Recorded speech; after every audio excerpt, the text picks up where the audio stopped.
Merci d'être avec nous dans cette première édition du journal sur notre antenne du premier jour du mois de décembre 2025. Dans l'actualité ce matin, 4 morts ont été recensés dans un accident de circulation hier au croisement des avenues du tourisme et de la montagne. Nous sommes là dans la commune de Ngalema. Au total, 11 000 candidats ont pris également part au concours de l'école nationale, le concours d'admission pour la 10e promotion de l'école nationale d'administration des États à suivre dès le début de ce journal, à suivre également les points sur l'état d'avancement des travaux de construction des routes financées par le gouvernement central dans la ville-province Kinshasa. Va pour nos titres, l'actualité en continu. Bonjour à tous et à tous. Merci d'être avec nous dans cette première édition du journal. Au sommaire, un grave accident de circulation, je vous le disais, s'est produit hier dimanche au croisement des avenues du tourisme et de la montagne. Nous sommes là dans la commune de Ngalema. Au total, 4 personnes ont trouvé la mort. Les chauffeurs auraient perdu le contrôle de son véhicule par excès de vitesse. Nous en parlons dans ce reportage signé Odilon au Kayuma. Au croisement des avenues tourisme communément appelées Nzela Mai et route Matadi, cet accident a plongé tout Ngalema dans la tristesse en provenance du quartier Mimosa dans la municipalité de Mongafula à vive allure à destination du rond-point magasin. Cette Jeep des marques arrière coincée dans la canalisation perdant contrôle a perdu des 2 motards ainsi que leurs passagers en partance pour le saut de mouton pompage. Au total, 4 personnes sont mortes sur le champ. Le chauffeur de la Jeep des marques arrière, auteur de l'irréparable, tentant de fuir, a été maîtrisé par la garde républicaine postée dans les environs. La police routière qui est arrivée peu après sur le lieu du drame a pris le contrôle de la situation afin d'établir les responsabilités. À plus de 2000 km de Kinshasa, une autre scène macabre a été enregistrée. C'est samedi 29 novembre 2025 dans le Haut-Katanga, précisément à Madingwisha, localité située à 10 km de la ville de Likasi. Ces camions de gros tonnage est entré en collision avec cette Jeep de couleur blanche complètement défiguré. À son bord, 7 passagers, dont un seul, par miracle, a eu la vie sauve. Ici, visage ensanglanté, et les hommes de bonne volonté tentent de le tirer de la Jeep afin de l'acheminer à un hôpital plus proche pour des soins appropriés. Selon le témoignage recueilli sur place, l'excès de vitesse produit par les 2 engins serait à la base de cette catastrophe. La sempiternelle question de la sécurité routière à travers la RDC revient sur la sellette. La balle est donc dans le camp des autorités sectorielles pour arrêter l'hémorragie. Dans le reste de l'actualité, après sa présentation, le Sénat a déclaré recevable les projets de loi de réforme de la loi foncière des 1913. Il a notamment prévu la digitalisation des procédures, la clarification des régimes, notamment de propriété. Reportage signé Janine Kalenga. C'est un tournant historique dans la gouvernance des terres en République démocratique du Congo. Le projet de loi relatif à la réforme foncière en RDC a été déclaré recevable après son examen en plénière à la Chambre haute du Parlement sous la conduite du président Jean-Michel Samalukonde Kyenge. La majorité et donc ce projet de loi est déclaré recevable. Et sur ce, le débat général est clos. Présentant cette réforme devant les sénateurs, la ministre des Affaires foncières, Onej Ntsele, a souligné l'importance cruciale de cette réforme qualifiée de la plus ambitieuse qui vise à réorganiser un secteur longtemps gangréné par des conflits, l'informel, l'impunité et l'insécurité juridique. C'est un fruit d'un processus consultatif impliquant des experts fonciers, juristes, professeurs d'université, avocats, coutumiers, institutions étatiques et sociétés civiles. Cette réforme aspire à établir un cadre juridique moderne, transparent et équitable en phase avec les défis actuels tels que le développement durable, l'urbanisation rapide et la digitalisation. La mise en place d'un site Internet proposé par l'honorable deuxième vice-président est déjà prise en compte dans cette réforme, dans sa question. Observations techniques ou propositions spécifiques quant à l'inscription ou à la modification des articles, nous restons disponibles pour les échanges plus poussés avec la même rigueur lors des travaux de la Commission. La plénière a prorogé pour la énième fois l'état des sièges dans les provinces du Nord Kivu et de l'Ituri. Existant depuis plusieurs décennies, la loi foncière en RDC a été déclarée recevable après débat général en plénière. Comme annoncé au sommaire de cette édition, lancement simultanément sur toute l'étendue de la République de l'épreuve écrite du concours, la 10e promotion de l'École nationale de l'administration. Ce concours vise, selon le vice-premier ministre et ministre en charge de la fonction publique Jean-Pierre Liaou, à rajeunir et à professionnaliser également l'administration publique. On en parle dans ce reportage dessiné Nadine Kilocho. Dans le cadre du rajeunissement qualitatif et compétitif de l'administration publique congolaise, le vice-premier ministre, ministre de la fonction publique Jean-Pierre Liaou a lancé ce dimanche 30 novembre 2025 le concours national d'entrée à la 10e promotion de l'École nationale d'administration ENA en sigle. Vous êtes là parce que la République vous appelle.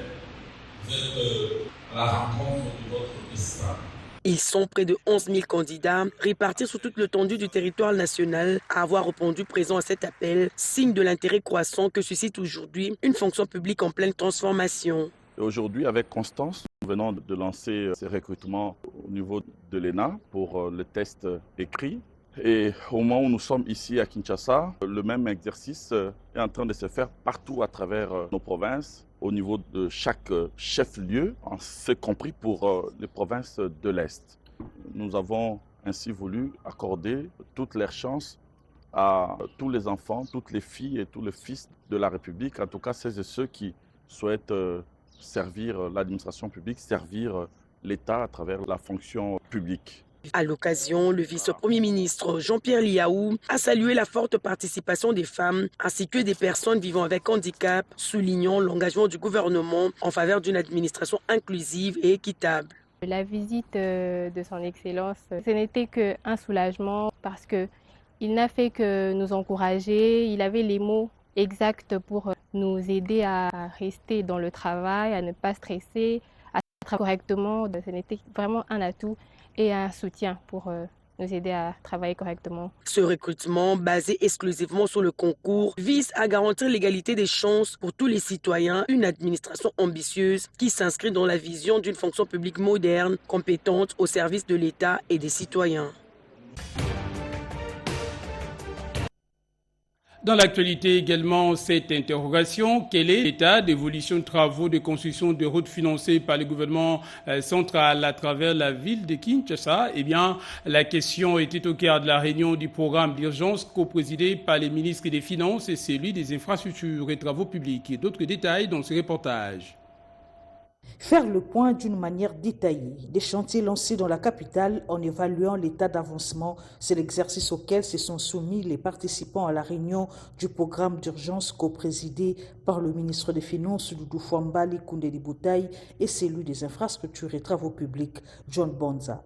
D'un ton rassurant, le ministre des Finances a réaffirmé l'engagement ferme du gouvernement quant à l'aboutissement de ces chantiers tout en précisant le fait que des ressources importantes ont été déjà mobilisées et mises à la disposition des structures exécutantes de ces programmes.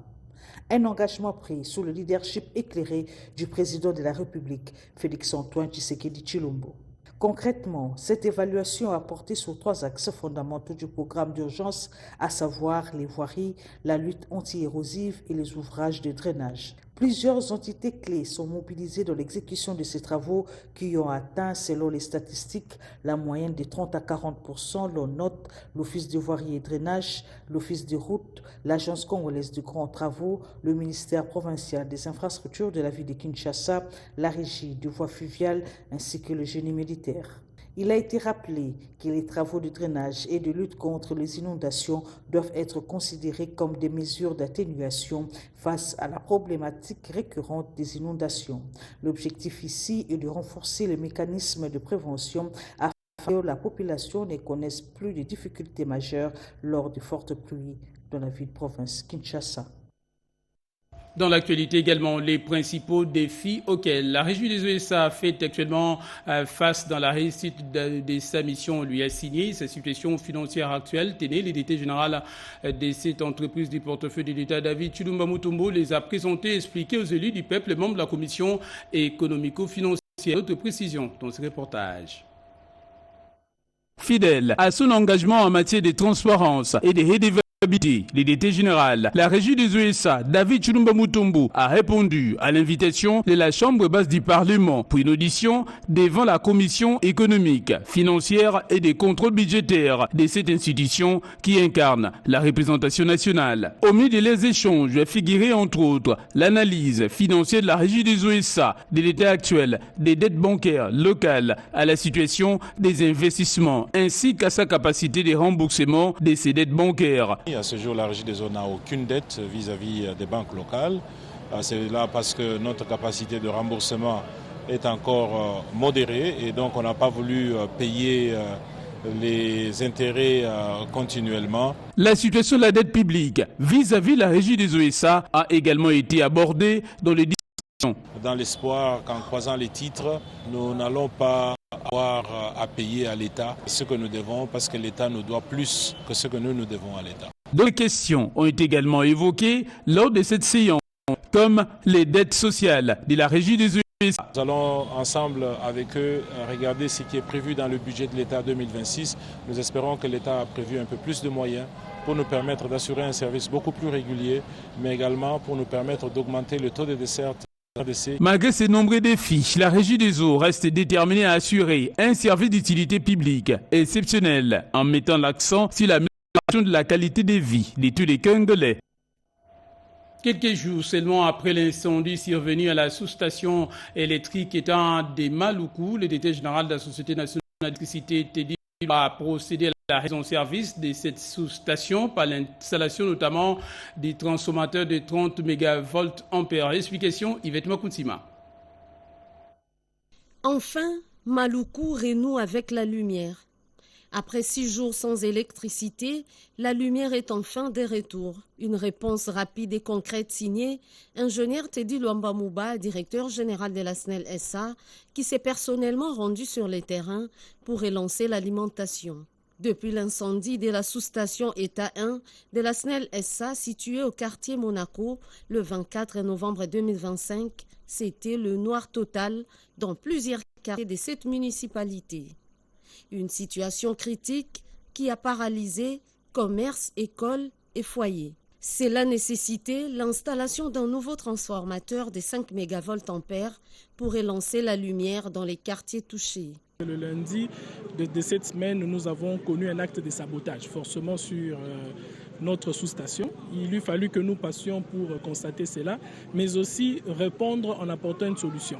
C'est pour ça que nous sommes venus avec le nouveau transformateur qui sera dans la zone pour permettre de réalimenter le quartier ainsi que toutes les activités économiques qui sont là. Ça fait suite à l'accompagnement de la vision du chef de l'État, Félix-Antoine Tshisekedi Tshilombo. La durée des travaux est estimée pratiquement à 7 jours. Ça veut dire que toutes les équipes ici vont se mobiliser. Il y aura un campement qui sera permanent ici. Les quartiers Mokako, Monaco, Ikele, Mandungu, tous reconnectés, une intervention qui marque un changement des méthodes à la SNEL SA qui agit avec plus de réactivité, plus de proximité et surtout une volonté affichée de répondre aux urgences avec efficacité. Autre chose, à présent, la problématique des transports en commun et des embouteillages, les réflexions à des solutions pratiques pour moderniser la ville de Kinshasa ont été abordées lors du panel de l'Expo Béton. Voka nous dit un peu plus. Embouteillage à répétition, route impraticable, transport anarchique. Kinshasa suffoque, mais de pistes et de solutions émergent à Expo Béton, où experts, décideurs politiques et professionnels du club, bâtiments, travaux publics et chambres de métiers et artisanat se sont réunis autour d'un thème majeur pour repenser la mobilité urbaine. Kinshasa, mobilité et infrastructures urbaines. Des solutions pratiques à proposer à l'État, à la ville, aux communes, mais aussi à une petite échelle aux citoyens. Le ministre provincial du plan a quant à lui identifié des approches durables, alliant planification urbaine et actions concrètes sur le terrain.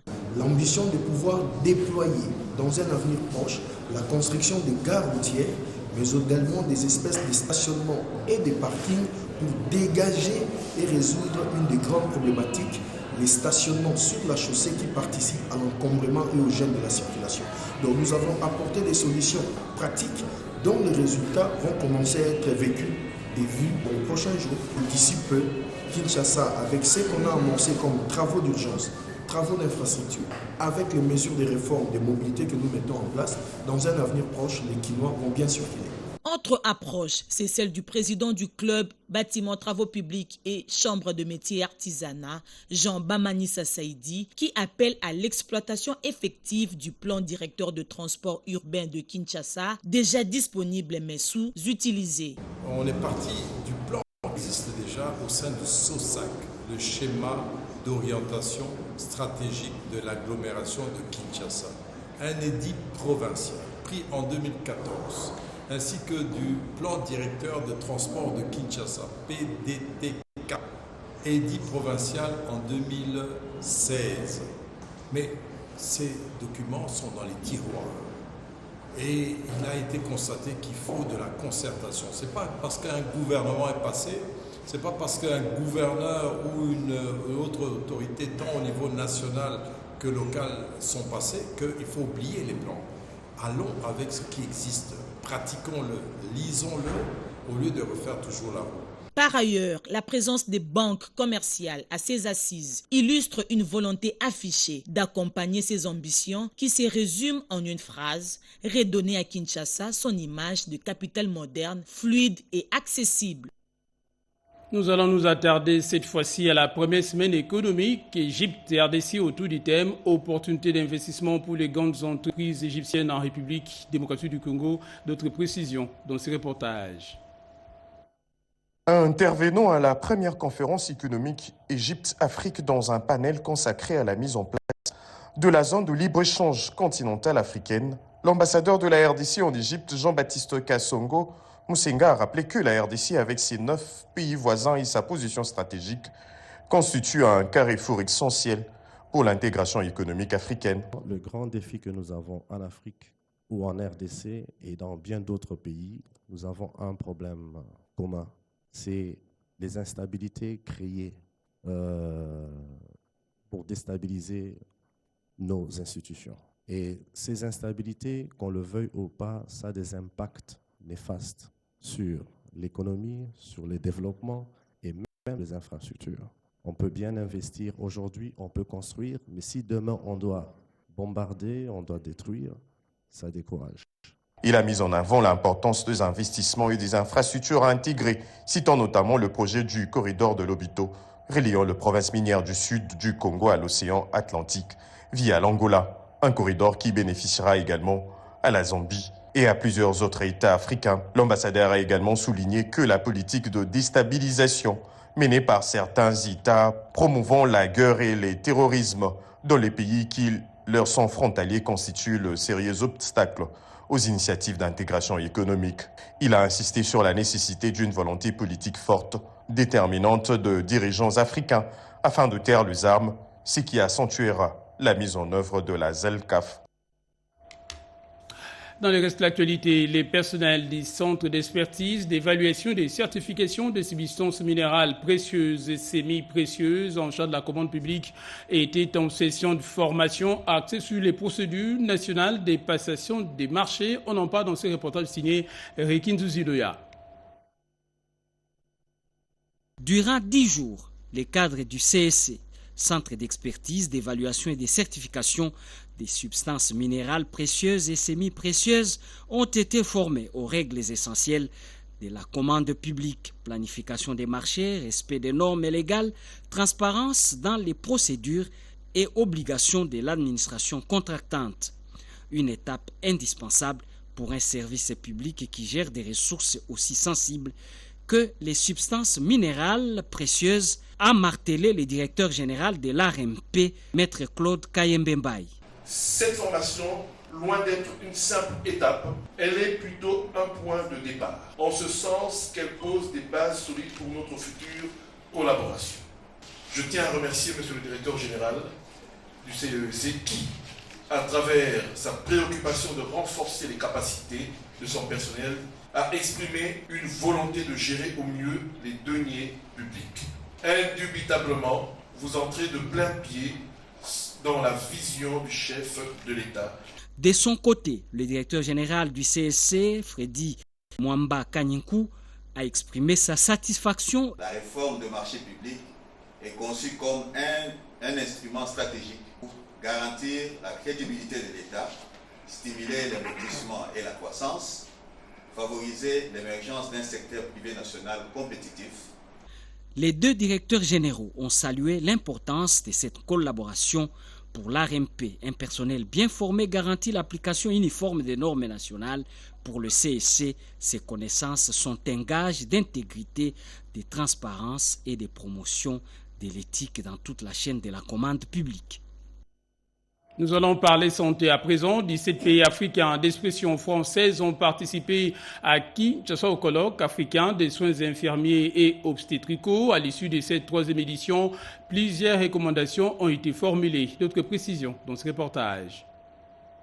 À la clôture de la troisième édition du colloque africain des soins infirmiers et obstétricaux, les infirmiers ont renouvelé leur engagement professionnel, réaffirmant ainsi leur devoir d'administrer des soins de qualité et leur adhésion au code de déontologie.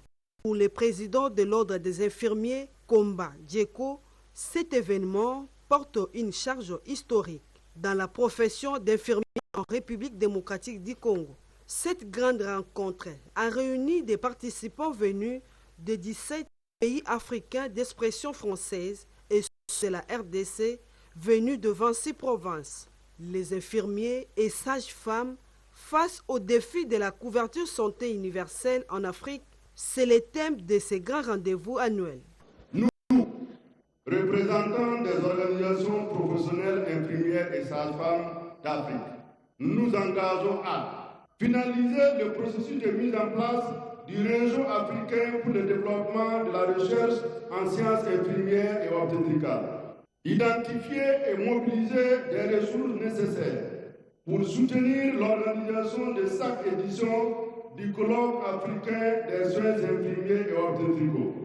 Créer un cadre institutionnel international qui accueillera les prochains colloques africains des soins infirmiers et obstétricaux.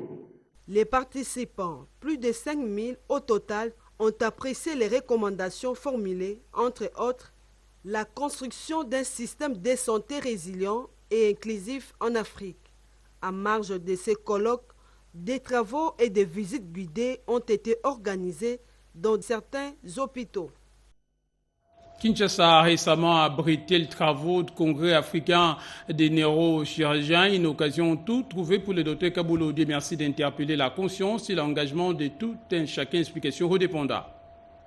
Bootcamp pour les jeunes neurochirurgiens tenu dernièrement à Lubumbashi dans les Hauts-Katanga dans le cadre du 5e congrès de la Société congolaise de neurochirurgie. Dr Kaboulou, Dieu merci, a saisi l'occasion pour interpeller ces jeunes neurochirurgiens pour atteindre leur objectif, celui de revenir au pays avec les diplômes obtenus à l'étranger après formation, outil indispensable pour exercer la profession.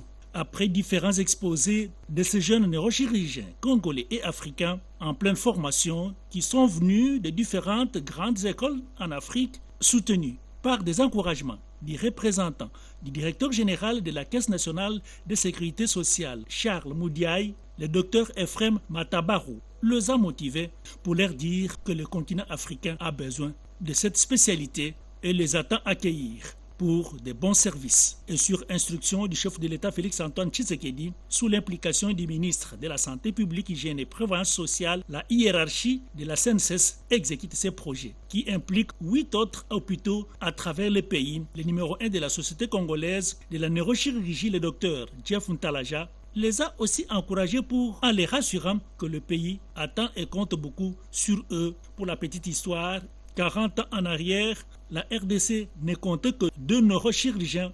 Aujourd'hui, on en compte plus d'une trentaine. Et dans 3 ans, on pourra atteindre 60 spécialistes congolais en neurochirurgie. La grande messe était aussi les séances pratiques des interventions chirurgicales réalisées par les maîtres, assistés de jeunes chirurgiens venus de tous les coins du monde dans la salle d'opération avec un plateau technique très bien équipé. Le Pullman Hotel de Kinshasa a eu le plaisir d'accueillir le chef Bernard Leprince, meilleur ouvrier de France, pour une semaine dédiée à la gastronomie française. D'autres précisions dans ce reportage. La semaine gastronomique française organisée par le groupe Accor a illuminé Lubumbashi et Kolwezi sous la direction du chef Bernard Leprince, meilleur ouvrier de la gastronomie française. Les festivités ont débuté par un dîner d'exception, moment d'ouverture où le chef invite à présenter son savoir-faire et poser les bases d'un programme placé sous le signe du raffinement. Le temps fort a eu lieu vendredi lors d'une soirée gourmande baptisée Beaujolais. Dans une ambiance festive, les convives ont savouré une sélection des mets raffinés spécialement élaborés par le chef Leprince. La semaine s'est clôturée dimanche avec une dégustation de grands classiques révisités, offrant aux invités une ultime immersion dans la haute cuisine française. Je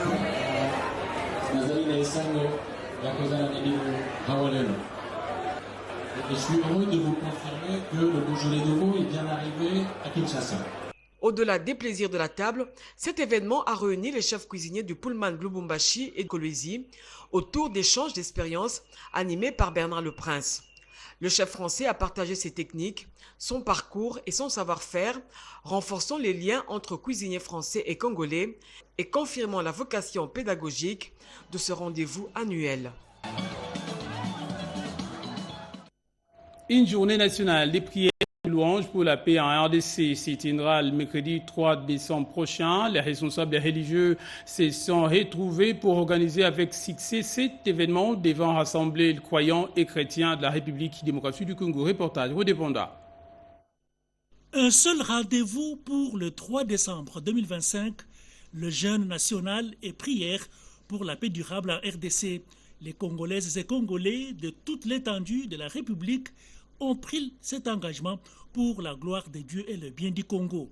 Option levée et établie depuis le mercredi 26 novembre 2025 au cours d'une réunion qui a rassemblé les leaders du mouvement du réveil au Congo, conduite par l'archevêque Évariste Ejibayamampia, président de la plateforme des chefs de confession religieuse de la RDC. Peuple congolais, chers compatriotes, tous les croyants, nous voici devant vous, leaders réunis pour faire cette convocation solennelle, le jeûne national. Le 3 décembre 2025, tous nous sommes ensemble pour jeûner et prier en faveur de la République démocratique du Congo, notre chère patrie, en faveur des institutions, en faveur d'une paix durable et de développement réel.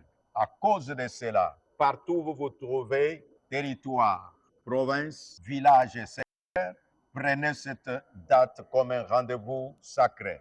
Dans la ville-province de Kinshasa, nous serons au chapiteau du Palais du Peuple de 8h à 13h pour intercéder en faveur de notre nation et surtout les directives prophétiques de 52 jours.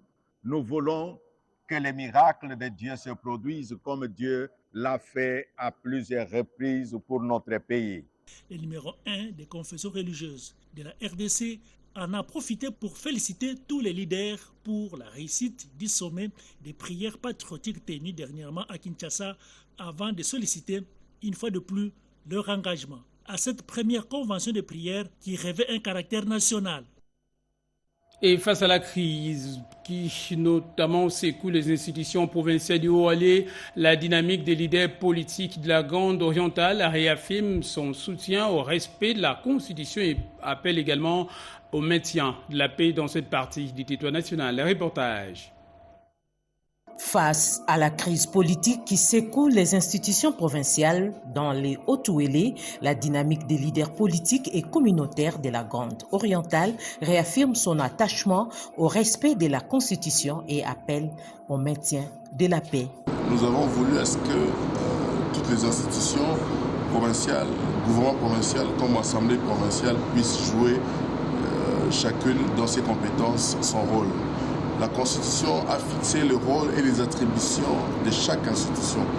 Aujourd'hui, par rapport à la motion de défiance qui a été déposée, nous pensons qu'il faut donner au gouverneur de province d'expliquer devant l'Assemblée provinciale à l'intention de l'opinion provinciale ce qu'a été sa gestion. Parce qu'il est tenu à cet exercice de redevabilité, parce que, comme vous le savez également, le gouvernement provincial est une émanation de l'Assemblée provinciale. Nous ne pouvons pas comprendre qu'à Kinshasa soit diligenté des enquêtes par le directeur du cabinet du chef de l'État, par le vice-premier ministre, le ministre de l'Intérieur, à l'encontre du gouverneur de la ville-province de Kinshasa, et qu'à Isiro, dans les mêmes exercices, l'Assemblée provinciale a contrôlé le gouvernement provincial, soit empêché justement à contrôler, à exercer ses devoirs, ses prérogatives constitutionnelles. Et c'est ainsi que se referme complètement ce premier journal du premier jour du mois de décembre 2025. Merci à vous l'avoir suivi partout dans le monde, particulièrement à Maluku et à Limete. Restez avec nous et notamment et à toute l'équipe, je dis notamment à Mamita Bangoulou, Jonathan Mobalama, Didier Diawa, Eric Djoké, Alain Ngalia, grâce à qui nous avons pu vous informer. Restez avec nous, la vie continue, l'actualité aussi se poursuit, notre antenne en français également dans les 4 autres langues de diffusion. Bon début de semaine à toutes et à tous.